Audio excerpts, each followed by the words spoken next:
Syahrini akhirnya pulang ke Indonesia, istri Reino Barak lepas rindu dengan sang ibunda, yang selalu aku muliakan.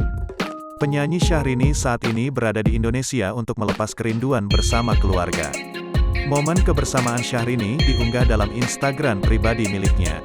Istri Reino Barak itu membagikan foto-foto bersama sang bunda.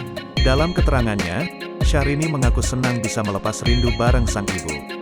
Tidak hanya itu, ia juga terlihat melepas kerinduan bersama sang adik, Syahrini yang tengah hamil.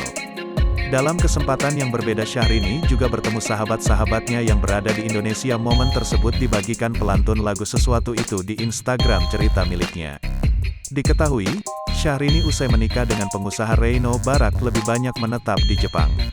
Namun sejak Februari tahun 2022, Syahrini dan Reino tinggal di Singapura dan melaksanakan puasa Ramadan hingga merayakan Idul Fitri di sana. Namun saat ini ia terbang ke Indonesia untuk bertemu keluarga tercintanya di tanah air.